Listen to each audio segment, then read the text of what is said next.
que é acreditar na pessoa quando você está na Europa, porque quando a pessoa está na Europa, ela pode dizer que foi o que quiser no Brasil. Você não tem como saber se eu era dentista ou não é.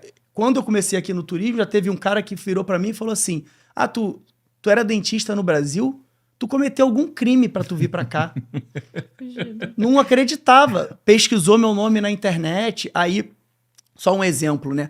No Brasil tem o Conselho Regional de Odontologia, que ele fiscaliza os dentistas e as ações dos dentistas. E aí, no CRO do Rio, eu tenho uma citação do meu nome, porque quando eu montei uma clínica popular, depois de 3 anos trabalhando para um dono de clínica popular, eu montei uma clínica com 2 amigos de faculdade. E foi na entrada da Rocinha, que na época o dono era o NEM, que vocês devem... Vocês já estavam aqui, mas... Não, já ouvi falar dele já. E que foi um homem que entrou pro tráfico. Um dia vai sair uma série em breve dele, se ele autorizar, claro, né? Porque ele tá vivo. Ele entrou pro tráfico porque o pai ficou muito doente e ele não tinha dinheiro para tratar. Se eu não me engano, era câncer. Do pai, ele pegou dinheiro emprestado no movimento, como a gente chama no Rio, né? Com os traficantes e é a história que contam, tá? Pelo menos é o que conta. E aí ele, para pagar a dívida, ele começou a se envolver e, como era um cara muito inteligente com as contas, organizou as contas da maior favela da América Latina, que é a Rocinha, e tomou conta do morro. E eu montei a clínica com esses 2 amigos lá, quando o NEM ainda era dono.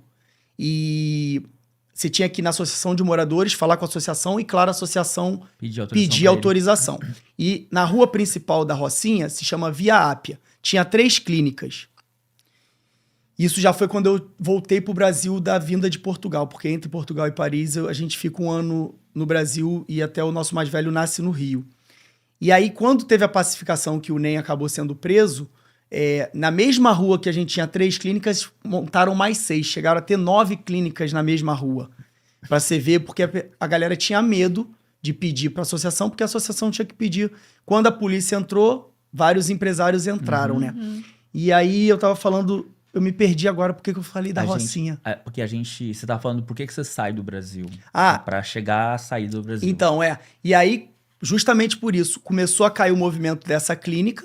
Pô, tinha 3 clínicas, passa a ter 9, 3 vezes mais o movimento começou a cair. E minha esposa, ela falou, vamos tentar a vida em Portugal. Vamos tentar a vida em Portugal, sua família é de lá, e você tenta fazer equivalência lá em Portugal.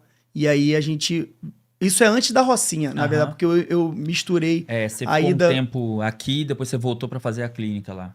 Eu acho que você foi falar que alguém não acreditou que você era dentista.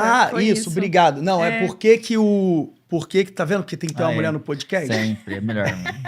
Tá contratado, tá? Então, aí eu fiz uma propaganda dentro da Rocinha que todo mundo fazia, que é com papelzinho e com preço. Só que no Conselho Regional de Odontologia você não pode precificar o serviço. Você pode falar, fazemos...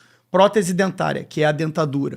Extraímos dente, que é a popular, o arrancar o dente. Fazemos limpeza, fazemos obturação, que é a restauração. Mas você não pode botar o valor.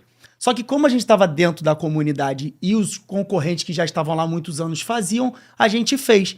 E aí eu fui chamado pelo Conselho de Ética do Conselho Regional de Odontologia para explicar por que eu fiz aquela propaganda. Eu falei, olha, eu fiz por causa disso, disso, disso. Eu não sabia... Se tiver punição, vocês podem me punir. E não puniram, entenderam e, entre aspas, me absolveram.